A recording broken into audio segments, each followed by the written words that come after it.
मराठा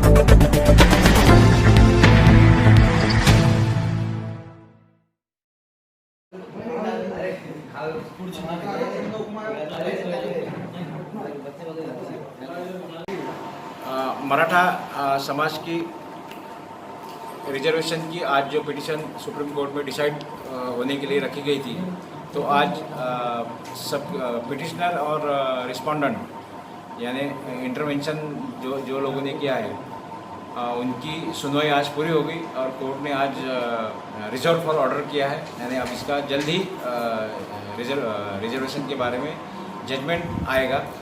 अब इस केस के बारे में मराठा समाज की तरफ से हमने एडवोकेट कपिल सिब्बल, जो कि पूरे देश में कॉन्स्टिट्यूशन के एक्सपर्ट माने जाते हैं, उनको हमने लगाया था।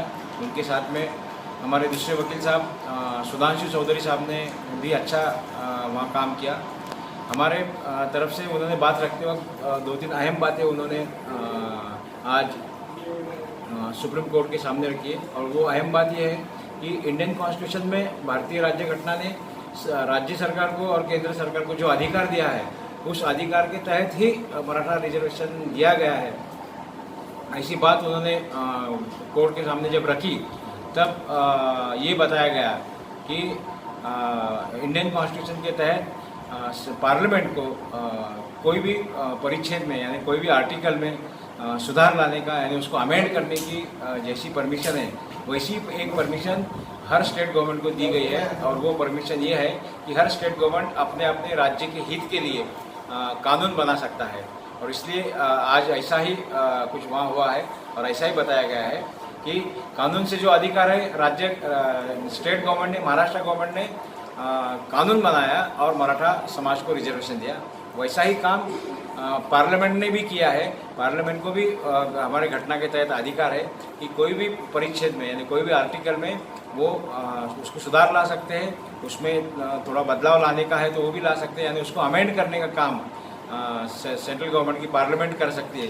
इसलिए सेंट्रल गवर्नमेंट ने 10% का रिजर्वेशन अमेंड करके दिया है और स्टेट गवर्नमेंट ने रिजर्वेशन कानून बना के दिया है। इसलिए इसमें किसी भी तरह का वायलेशन नहीं है। ऐसी बातें जब कोर्ट के सामने रखी और उसमें कोर्ट को इसलिए मांग की थी कि आज के इस रिजर्वेशन के मामले में कोई भी स्टे न दिया जाए और ये सारा के सारा मसला कॉन्स्टिट्यूशन से ताल्लुक़ रखता है, इसलिए इसको कॉन्स्टिट्यूशन बेंच के पास भेजा जाए। ऐसी जब मांग की, तब आज ये सभी बातें कोर्ट ने बड़ी ही शांतता से और बड़ी ही गंभीरता से सुनकर मराठा समाज के लिए अब न्याय देने का काम सुप्रीम कोर्ट ज़रूर करेगा, ऐसी हमको सारी की सारी उम्मीद है। इसलिए हम इसके पहले की बात भी आपके माध्यम से रखना चाहते हैं कि जो संस्थाओं ने, जो व्यक्तियों ने, जो कार्यकर्ताओं ने मराठा आरक्षण मिलने के लिए हमको मदद की है, हम सभी का आज इस माध्यम से आभार मानना चाहते हैं। और ऐसे ही साथ हमको आगे भी मिलेगी, ऐसी हम उनके पास से उम्मीद करें।